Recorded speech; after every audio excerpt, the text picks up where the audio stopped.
ಸುಮಲತಾ ಅವರು ಸರ್ ಸುಮಲತಾ ಅವರು ಕೂಡ ಬಿಜೆಪಿಯಿಂದ ಮಂಡ್ಯದ ಟಿಕೆಟ್ ಆಕಾಂಕ್ಷಿ ಆಗಿದ್ದಾರೆ. ಇದ್ರ ಬಗ್ಗೆ ತಾವು ನಾನು ಹೇಳಿದ್ನಲ್ಲ, ಸಿದ್ದರಾಮಯ್ಯ ಅವರು ಪಕ್ಷದ ಹಿರಿಯರಿದ್ದಾರೆ, ಅವರು ಒಬ್ಬರು ಆಕಾಂಕ್ಷಿ ಇದ್ದಾರೆ. ಅದೇ ರೀತಿಯಾಗಿ ಸುಮಲತಾ ಅವರು ಬಂದು ಬಿಜೆಪಿಯಿಂದ ಕೇಳಿದ್ರೆ ತಪ್ಪೇನಿಲ್ಲ, ಅವ್ರ ಋಣ ನಮ್ಮ ಮೇಲಿದೆ. ವಿಧಾನಸಭಾ ಚುನಾವಣೆಯಲ್ಲಿ ಭಾರತೀಯ ಜನತಾ ಪಾರ್ಟಿಗೆ ಅವರು ಬೆಂಬಲವನ್ನು ಕೊಟ್ಟಿದ್ದಾರೆ. ಎಲ್ಲರೂ ಒಪ್ಪಿ ನಾರಾಯಣಗೌಡ್ರೆ MP ಕ್ಯಾಂಡಿಡೇಟ್ ಆಗಬೇಕು ಅಂತ ಹೇಳಿದ್ರೆ ಭಾರತೀಯ ಜನತಾ ಪಾರ್ಟಿಯಿಂದ ಮಾಜಿ ಮಂತ್ರಿಗಳಿದ್ದಾರೆ, ಅವ್ರನ್ನೂ ಕೂಡ ಅಭ್ಯರ್ಥಿಯಾಗಿ ಮಾಡೋ ನಿಟ್ಟಿನಲ್ಲಿ ಯೋಚನೆ ಮಾಡ್ತೀವಿ. ಇಲ್ಲಿ ಗೆಲುವು ಒಂದೇ ಮಾನದಂಡ. ಸರ್ವೆ ರಿಪೋರ್ಟಲ್ಲಿ ನಾರಾಯಣಗೌಡರು ಗೆಲ್ತಾರೆ ಅಂದರೆ ನಾರಾಯಣಗೌಡ್ರಿಗೆ ಟಿಕೆಟು, ಸುಮಲತಕ್ಕ ಅವ್ರು ಗೆಲ್ತಾರೆ ಅಂದರೆ ಸುಮಲತಕ್ಕ ಅವ್ರಿಗೆ ಟಿಕೆಟು, ಡಾಕ್ಟರ್ ಇಂದ್ರೇಶ್ ಅವ್ರಿಗೆ ಗೆಲ್ತಾರೆ ಅಂದರೆ ಡಾಕ್ಟರ್ ಇಂದ್ರೇಶ್ ಅವ್ರ ಟಿಕೆಟ್. ಮೇಲೆ ಯಾಕಿಲ್ಲ ಅಂತ ಎಲ್ಲಿ ನೀವು ಮಾತ್ರ ಸೋತಿರೋ ಕಡೆ ಹುಡುಕ್ಬೇಕು ಅಂತೀರಾ, ಇವ್ರು ಮಾತ್ರ ಒಂದ್ ಮಾಡಬಾರ್ದು. ನಾನು ಹೇಳ್ತಾ ಇರೋದು ಕಾರ್ಯಕರ್ತರ ಭಾವನೆ. ನಾನು ಪ್ರೀತಮ್ ಗೌಡ್ರ ಮೇಲೆ ಬಂದ್ರೆ ಏನಾಗಿರುತ್ತೆ? ಪ್ರೀತಮ್ ಗೌಡಂಗೆ ವೈಯಕ್ತಿಕವಾಗಿ ಲೋಕಸಭಾ ಚುನಾವಣೆ ಬಗ್ಗೆ ಆಸಕ್ತಿ ಇಲ್ಲ. ನಾರಾಯಣಗೌಡ್ರಿಗೆ ಆಸಕ್ತಿ ಇದೆ ಅಂದರೆ ಅದನ್ನು ಬೇಡ ಅಂತ ಹೇಳಕ್ಕೆ ನಾನು ಯಾರು? ಹೌದಲ್ವಾ? ಹಾಗಾಗಿ ಇದು ವೈಯಕ್ತಿಕ ಭಾವನೆಗಳ ಮೇಲಿರುತ್ತೆ. ಹಾಗಾಗಿ ಇದೆಲ್ಲದ್ರ ಬಗ್ಗೆ ಪಕ್ಷದ ಹಿರಿಯರು ಏನು ತೀರ್ಮಾನ ತಗೊಳ್ತಾರೆ ಆ ತೀರ್ಮಾನಕ್ಕೆ ನಾವೆಲ್ಲರೂ ಬದ್ಧವಾಗಿರ್ತೀವಿ. ಆದರೆ ಸ್ಥಳೀಯವಾಗಿರುವಂಥ ವಿಚಾರಗಳು ಕಾರ್ಯಕರ್ತರ ಭಾವನೆಯನ್ನು ತಿಳಿಸೋದ್ರಲ್ಲಿ ಯಾವುದೇ ಹಿಂದೇಟು ಹಾಕೋದಿಲ್ಲ. ಪಕ್ಷ ಗಟ್ಟಿಯಾಗಿದೆ. ಮುಂದಿನ ದಿನಗಳಲ್ಲಿ ಗಟ್ಟಿಯಾಗಿ ಪಕ್ಷ ಬೆಳಿಬೇಕು ಅಂತೇಳಿ ಹೇಳಿದ್ರೆ ದಿಟ್ಟವಾದ ನಿರ್ಧಾರ ತಗೋಬೇಕು. ಆ ನಿರ್ಧಾರ ತಗೊಳ್ಳಿ ಅಂತೇಳಿ ಹೇಳಿ ಸ್ಥಳೀಯ ನಾಯಕರು ನನಗೆ ಮನವಿ ಮಾಡಿದ್ದಾರೆ.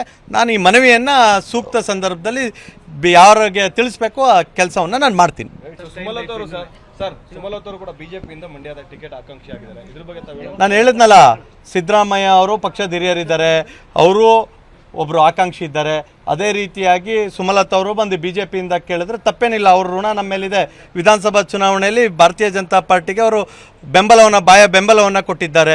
ಎಲ್ಲರೂ ಒಪ್ಪಿ ನಾರಾಯಣಗೌಡ್ರೆ MP ಕ್ಯಾಂಡಿಡೇಟ್ ಆಗಬೇಕು ಅಂತ ಹೇಳಿದ್ರೆ ಭಾರತೀಯ ಜನತಾ ಪಾರ್ಟಿಯಿಂದ ಮಾಜಿ ಮಂತ್ರಿಗಳಿದ್ದಾರೆ, ಅವ್ರನ್ನೂ ಕೂಡ ಅಭ್ಯರ್ಥಿಯಾಗಿ ಮಾಡೋ ನಿಟ್ಟಿನಲ್ಲಿ ಯೋಚನೆ ಮಾಡ್ತೀವಿ.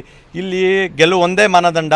ಸರ್ವೆ ರಿಪೋರ್ಟಲ್ಲಿ ನಾರಾಯಣಗೌಡರು ಗೆಲ್ತಾರೆ ಅಂದರೆ ನಾರಾಯಣಗೌಡ್ರಿಗೆ ಟಿಕೆಟು, ಸುಮಲತಕ್ಕ ಅವ್ರು ಗೆಲ್ತಾರೆ ಅಂದರೆ ಸುಮಲತಕ್ಕ ಅವ್ರಿಗೆ ಟಿಕೆಟು, ಡಾಕ್ಟರ್ ಇಂದ್ರೇಶ್ ಅವ್ರಿಗೆ ಗೆಲ್ತಾರೆ ಅಂದರೆ ಡಾಕ್ಟರ್ ಇಂದ್ರೇಶ್ ಅವ್ರ ಟಿಕೆಟ್.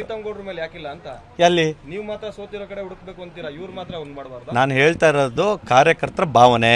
ನಾನು ಪ್ರೀತಮ್ ಗೌಡ್ರ ಮೇಲೆ ಬಂದ್ರೆ ಏನಾಗಿರುತ್ತೆ? ಪ್ರೀತಮ್ ಗೌಡಂಗೆ ವೈಯಕ್ತಿಕವಾಗಿ ಲೋಕಸಭಾ ಚುನಾವಣೆ ಬಗ್ಗೆ ಆಸಕ್ತಿ ಇಲ್ಲ. ನಾರಾಯಣಗೌಡ್ರಿಗೆ ಆಸಕ್ತಿ ಇದೆ ಅಂದರೆ ಅದನ್ನು ಬೇಡ ಅಂತ ಹೇಳಕ್ಕೆ ನಾನು ಯಾರು? ಹೌದಲ್ವಾ? ಹಾಗಾಗಿ ಇದು ವೈಯಕ್ತಿಕ ಭಾವನೆಗಳ ಮೇಲಿರುತ್ತೆ. ಹಾಗಾಗಿ ಇದೆಲ್ಲದ್ರ ಬಗ್ಗೆ ಪಕ್ಷದ ಹಿರಿಯರು ಏನು ತೀರ್ಮಾನ ತಗೊಳ್ತಾರೆ ಆ ತೀರ್ಮಾನಕ್ಕೆ ನಾವೆಲ್ಲರೂ ಬದ್ಧವಾಗಿರ್ತೀವಿ. ಆದರೆ ಸ್ಥಳೀಯವಾಗಿರುವಂಥ ವಿಚಾರಗಳು ಕಾರ್ಯಕರ್ತರ ಭಾವನೆಯನ್ನು ತಿಳಿಸೋದ್ರಲ್ಲಿ ಯಾವುದೇ ಹಿಂದೇಟು ಹಾಕೋದಿಲ್ಲ. ಪಕ್ಷ ಗಟ್ಟಿಯಾಗಿದೆ. ಮುಂದಿನ ದಿನಗಳಲ್ಲಿ ಗಟ್ಟಿಯಾಗಿ ಪಕ್ಷ ಬೆಳಿಬೇಕು ಅಂತೇಳಿ ಹೇಳಿದ್ರೆ ದಿಟ್ಟವಾದ ನಿರ್ಧಾರ ತಗೋಬೇಕು. ಆ ನಿರ್ಧಾರ ತಗೊಳ್ಳಿ ಅಂತೇಳಿ ಹೇಳಿ ಸ್ಥಳೀಯ ನಾಯಕರು ನನಗೆ ಮನವಿ ಮಾಡಿದ್ದಾರೆ. ನಾನು ಈ ಮನವಿಯನ್ನು ಸೂಕ್ತ ಸಂದರ್ಭದಲ್ಲಿ ಯಾರಿಗೆ ತಿಳಿಸ್ಬೇಕು ಆ ಕೆಲಸವನ್ನು ನಾನು ಮಾಡ್ತೀನಿ. ಅನುಕ್ಷಣದ ಸುದ್ದಿಗಳಿಗಾಗಿ ವಿಸ್ತಾರ ನ್ಯೂಸ್ ಯೂಟ್ಯೂಬ್ ಚಾನೆಲ್ ಸಬ್ಸ್ಕ್ರೈಬ್ ಮಾಡಿ. ಹೊಸ ಸುದ್ದಿಗಳ ನೋಟಿಫಿಕೇಶನ್ಗಾಗಿ ಬೆಲ್ ಐಕಾನ್ ಕ್ಲಿಕ್ ಮಾಡಿ. ಲೇಟೆಸ್ಟ್ ಅಪ್ಡೇಟ್ಸ್ಗಾಗಿ www.vistaranews.com ವೆಬ್ಸೈಟ್ಗೆ ವಿಸಿಟ್ ಮಾಡಿ. ಅಂಗೈಯಲ್ಲೇ ಜಗತ್ತಿನ ಸುದ್ದಿ ತಿಳಿಯಲು ವಿಸ್ತಾರ ನ್ಯೂಸ್ ಕನ್ನಡ ಆಪ್ ಡೌನ್ಲೋಡ್ ಮಾಡಿ.